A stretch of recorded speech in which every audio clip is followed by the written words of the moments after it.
আসসালামু আলাইকুম রহমতুল্লাহ। প্রিয় মাছ চাষি ভাইয়েরা, আশা করি আপনারা অত্যন্ত ভালো আছেন, সুন্দর এবং সুস্থ আছেন। আজকের যে বিষয়গুলো নিয়ে কথা থাকবে, শিং মাছের রেণুর পুকুর প্রস্তুতি।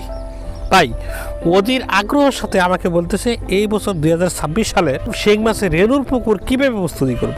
তাই আসলে প্রত্যেক বছরই কিন্তু কিছু না কিছু আপডেট থাকে। পুরো ভিডিও জুড়েই আমি আজকে শিং মাছের পুকুর কিভাবে প্রস্তুতি করবেন এবং কিভাবে প্রস্তুতি করলে দুটো মাছ উৎপাদন বেশি হবে পুকুরে, সেই বিষয়ে বিস্তারিত থাকবে। ধৈর্য সহকারে ভিডিওটা কেটে করে যদি দেখেন তাহলে কিছু বুঝতে পারবেন না, কারণ এই ভিডিওর মধ্যে বোট মাছ থেকে রেণু উৎপাদন, রেণু থেকে পুকুর ম্যানেজমেন্ট সহকারে এই ভিডিও জুড়ে থাকবে। চমৎকার হতে চলেছে। অবশ্যই আপনাদের যদি কারোর শিং মাছের রেণু বা ডিম পোনা লাগে, আমাদের সাথে যোগাযোগ করে শিং মাছের রেণু এবং ডিম পোনা নিতে পারবেন। আমরা ইনব্রিডিং মুক্ত মাছ উৎপাদন করে থাকি। প্রথম মূলত যারা শিং মাছের রেণু চাষ করতেছেন, আপনারা অনেকে বলেন ফিমেল মাছ বেশি হবে, এরকম একটা মাছ চাই।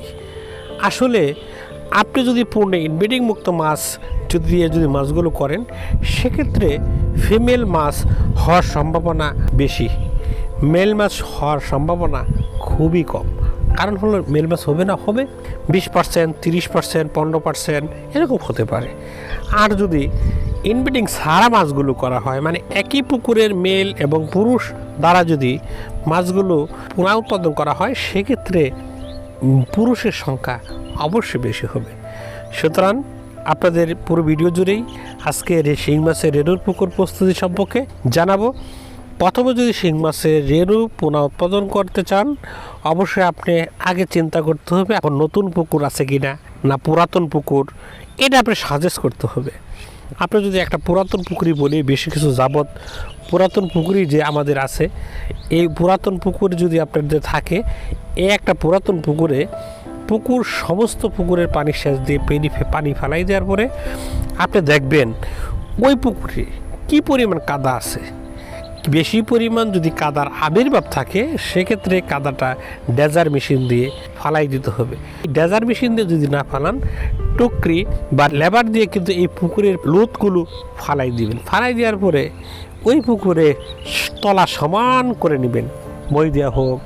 মই দেওয়ার পরেও কিন্তু আপনি পুকুরগুলো সমান করার পরে কীটনাশকের দোকানে যে লাল পটাশ সার পাবেন, প্রতি শতাংশে 200 গ্রাম করে লাল পটাশ সার প্রয়োগ করে দিবেন তলার মধ্যে।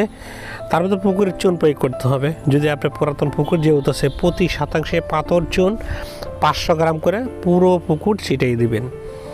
ওই পুকুর যেহেতু শুকনা পুকুর, খনন করা পুকুর, আপনার এই পুকুরে বিষ গ্যাস ট্যাবলেট প্রয়োগ করা লাগবে না। তারপরে যদি আশেপাশে দেখেন আপনি ব্যাঙের লালা হয়ে গেছে, তার জন্য গ্যাসের ট্যাবলেট আপনি যে পরিমাণ করা দরকার সেটা আপনি কিন্তু করতে পারবেন। পুরা পুকুরে মই দেওয়ার পরে পটাশ সার দিলেন, চুন দিলেন। যদি পুকুরে বৃষ্টি থাকে, যদি পানি জমে, ওই পুকুরে চুনের পানি এবং ওই পুয়ের পানি একদম সেচ দিয়ে অন্য জায়গায় ফেলে দিতে হবে। আশেপাশে যদি বোর্ডিং থাকে, অবশ্যই বোর্ডিংয়ের পানি প্রয়োগ করতে হবে। 3 থেকে 3.5 ফিট ব্রোডিংয়ের পানি প্রয়োগ করলেন। আর যদি আপনার পুকুরের আশেপাশে যদি পাঙ্গাস মাছের বা তেলাপি মাছের পুকুরের পানি থাকে, কালচার মাছের, সেক্ষেত্রে ওইখান থেকে সুন্দর করে ভালো করে ফিল্টারিং করে এই পুকুরে পানির প্রয়োগ করতে পারেন। সেক্ষেত্রে ভালো রেজাল্ট হতে পারে। কারণ পানির মধ্যে যদি বিভিন্ন ধরনের জীবাণু বা ব্যাকটেরিয়া থাকে, ফাঙ্গাস থাকে, সেক্ষেত্রে ভালো রেজাল্ট আপনি আশা করতে পারবেন না।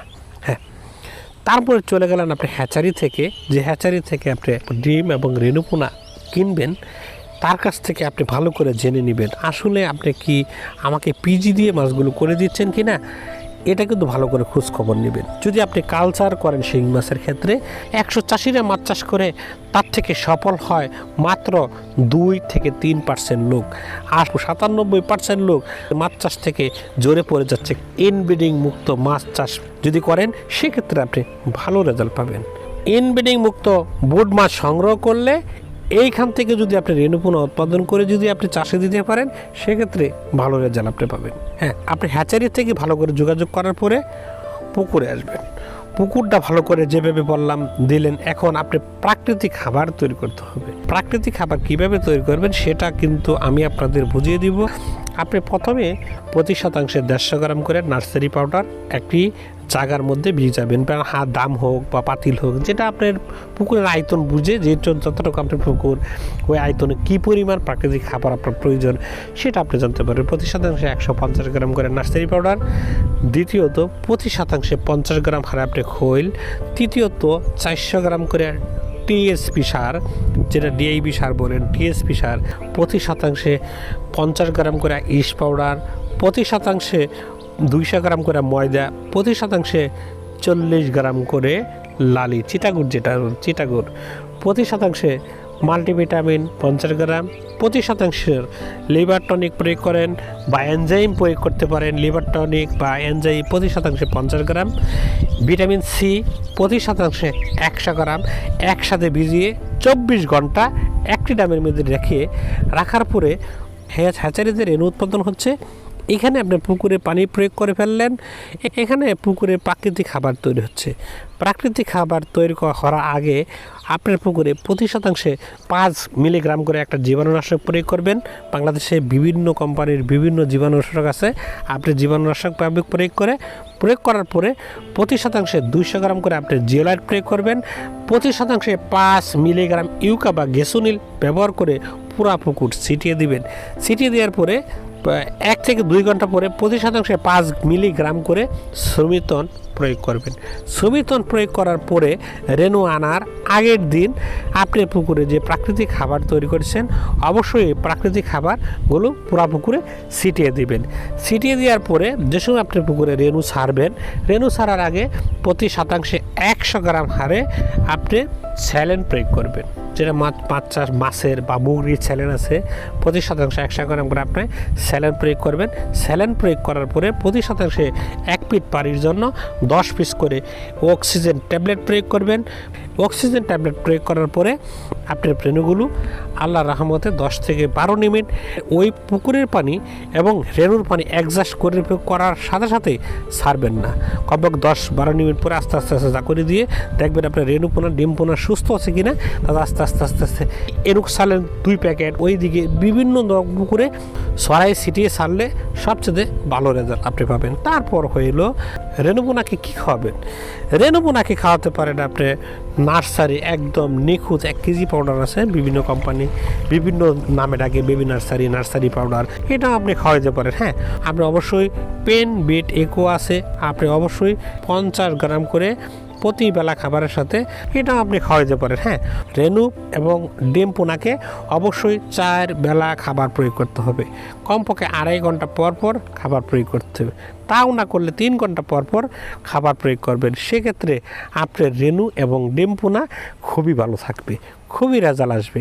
আপনি যদি বুঝতে কষ্ট হয়, আমাদের হোয়াটসঅ্যাপ নম্বর আছে, ইমো নম্বর আছে, আমাদের সাথে যোগাযোগ করলে আপনার সম্পূর্ণ ভালো করে আরও বিস্তারিত আপনাকে বলে দিব।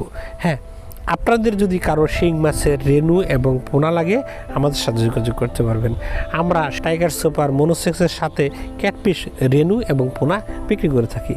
ভালো থাকেন, সুন্দর থাকেন, সুস্থ থাকেন।